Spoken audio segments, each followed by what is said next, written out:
back, guys, to another episode of I Am Ready for Love. I am Kanissa, and today we're going to be dealing with conflict resolution strategies in relationships, especially now because we're all stuck at home in this quarantine business, and tensions are probably flaring at your house, right? You're not tired to see the people in my yard. Anyways, I must put out this disclaimer as before. We are in no way claiming to be relationship gurus or professional relationship advice givers or whatever you want to call it. We're just seen as the only one in the video. I am just sharing from my personal experience and from experiences that I've seen around me. So let's just get into it then, right? So the first thing I would say is to watch your verbal and non-verbal communication with your partner or whoever it is, because this can go right across the board, even though we're focusing on intimate relationships. So definitely focus on your verbals and your non-verbals, especially your non-verbals, because they can tell you somebody else something that you're not even saying. So somebody can see you just a move away and they don't understand why, and they interpret it to mean something else. And if you had just said what the problem was from jump, there wouldn't be an issue, because you're mad and now they're mad at something that they made up in their head, or they think that this is why you are mad, so and cause a whole thing that didn't need to start from the beginning. So definitely watch your non-verbals. When it comes to your verbals, definitely be respectful when you are speaking to your partner. Remember, this is somebody that you claim to love. So if you love this person, then you're not supposed to hug them and deal with them some anyhow. You're supposed to deal with them with love, right?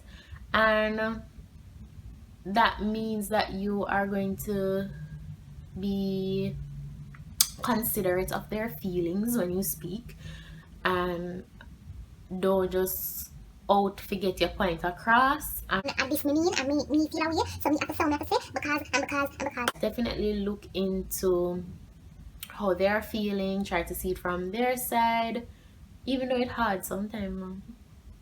Definitely hard sometimes, but try.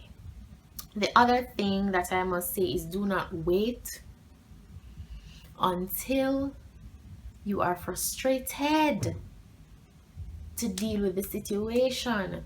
Voice your concerns from early, because when your cup full, a problem.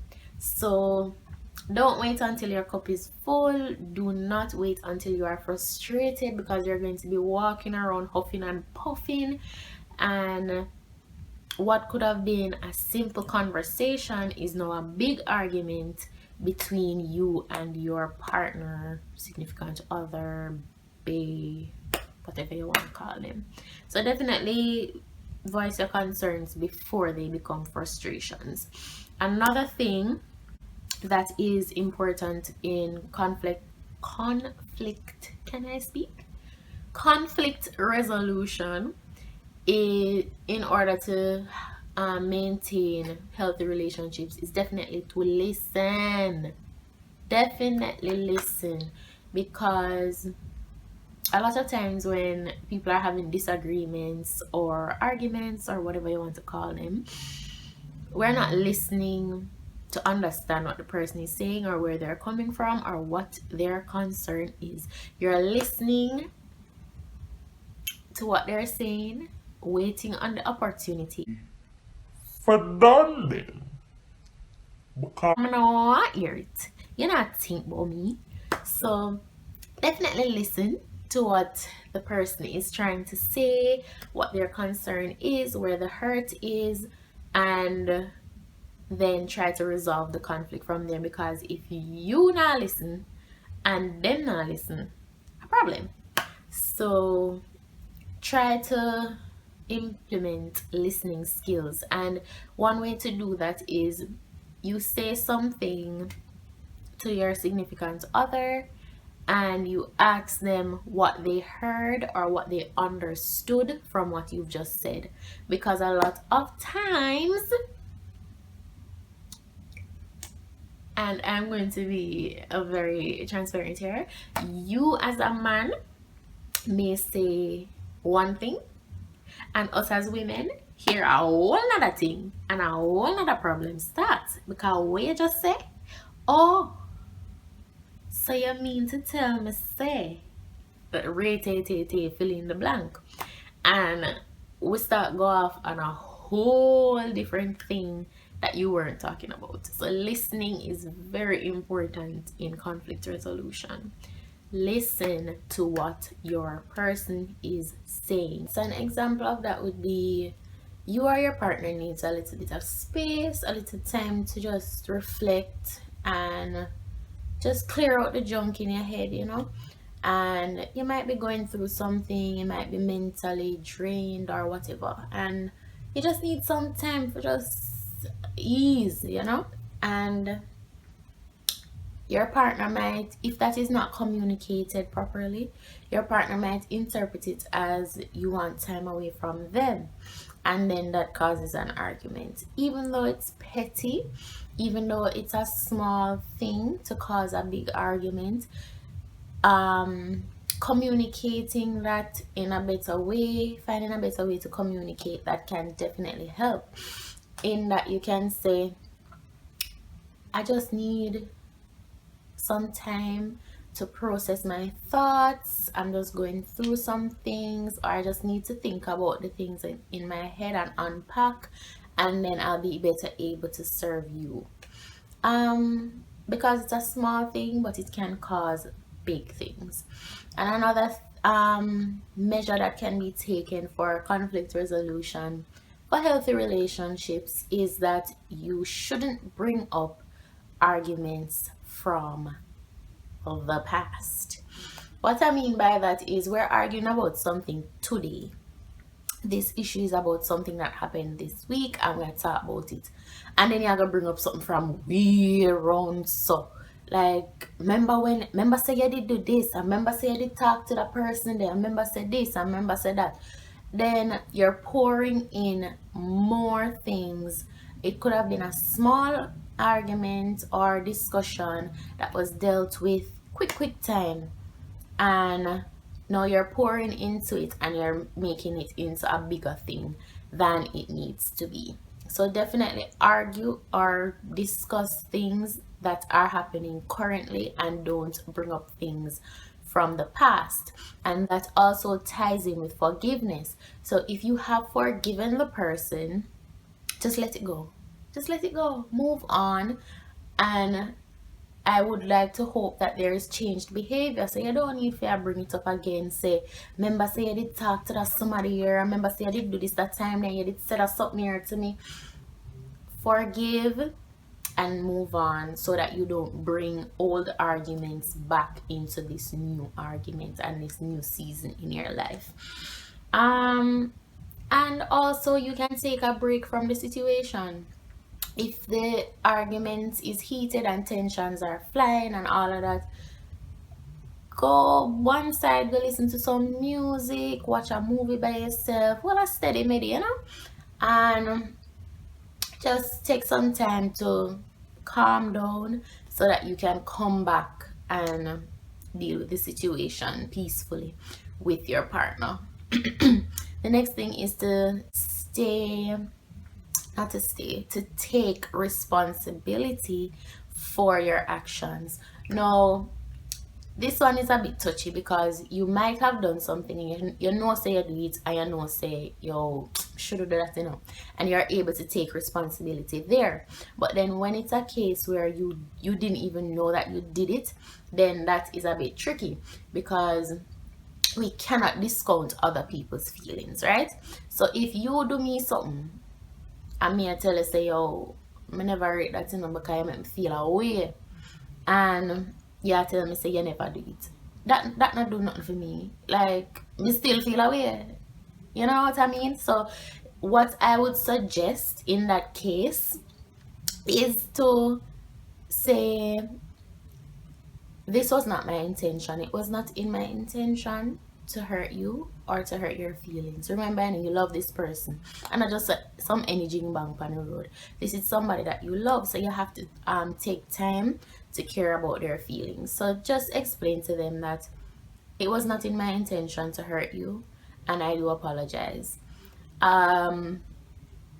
Just acknowledge their feelings, take responsibility for the action, because you did do the action, but you did not do it with the intention to hurt them, but it did. So just take responsibility for your actions. And if you know say you do something, just own up, say you do the thing, no dog. Like, seriously. In arguments, a lot of times you hear people say, so because you are dealing with something in a year past that not nothing to do with me, you need to think about blah blah blah blah blah, blah, blah and on and on and on. And remember, you're not arguing with somebody, your co-worker at work is not somebody you see at the bus stop and not argue. This is somebody that you claim to love. This is somebody that you want in your life, and all of that, and you chose this person. So you should be able to kind of step back out of yourself and think about, consider what they might have past traumas, something from them childhood where they never resolve. Maybe they grew up in a home where maybe they grew up in a home where things weren't discussed, so they don't know how to discuss things. So now you come in, you're supposed to be able to kind of help them to unlearn that behavior and get them to identify the issue that they're having personally. And this might not be easy, because if I don't want you to tell me about myself, and that's general across the board. Nobody wants anybody to tell them about themselves. But in reflection and in retrospect, they will go back and think about it and be like, you know, it's actually in that talk though. And you'll gradually see the behavior change, or they will totally refuse it. But definitely think about the person's past when you are in disagreements, because their past has a lot to do with the way how they resolve conflict. And if they even try to resolve conflict, they may just shut down and not have nothing to say to you until them just breeze off and come back, and you're like, so why you going like nothing never happened? They weren't taught how to discuss things. So definitely consider the person's past when you are arguing. This is somebody that you love, and not the bus driver or the taxi man where you can just hurt in feelings and move on. This is somebody that you and them are one flesh. Like, if you are married, you and them are one flesh, or if you intend to marry them, you and them are going to be one flesh. So what you're saying to them, would you say that to yourself or about yourself? So things to consider. And remember, guys, you're a team, you're partners in this relationship, and you should not be fighting against each other to the detriment of the relationship. You should be fighting together for the fulfillment of the relationship. And some days you might not be in the mood. Some days you just tired, you don't know what I'm saying, you just feel away. And you just can't bother. And then the other person will have to try to lift you, and vice versa. They might be down and you have to try to lift them. Because people go through things. Life is life, it is real, and it is happening. So just keep in mind that you are fighting for the same cause. You're fighting to stay together and have a healthy relationship, and you shouldn't be fighting against each other. So if you're in conflict, just remember, listen, you're a team. I'm not supposed to in love. I want. Come on, man. So definitely try to think before you act. Arguments that may come up might not be able, it's not an easy fix between both of you. You might not be able to resolve the conflict together. You might need to go into counseling as an option, and we as so we're not too with the counseling business, but it is very important. Definitely look into counseling so you can have a mediator that is unbiased and they can help you to squash the thing. And another thing is that you might not even know that you are dealing with a certain issue. You bottle it up for so long and push it to the back of your mind that you don't even remember it. So somebody else is dealing with your issue and you don't see no problem because you bottle that up and push it to a long time. So you are not dealing with it, and it makes it hard to have discussions with you, especially in conflict situations. So, and then nothing gets resolved. So definitely look into personal issues that are unresolved, and that can be a part of your taking a break in the midst of a conflict and go kind of reflect on what has happened so that you can come back and kind of deal with it a better way. Yeah, so again, we are not professional relationship counselors, but we have experience in other things, isn't it? So definitely leave your comments down below, like, share, and subscribe. And we could talk about it. Tell me some things down below that you have dealt with and how you dealt with it in your relationships, past or present, and what you would do differently.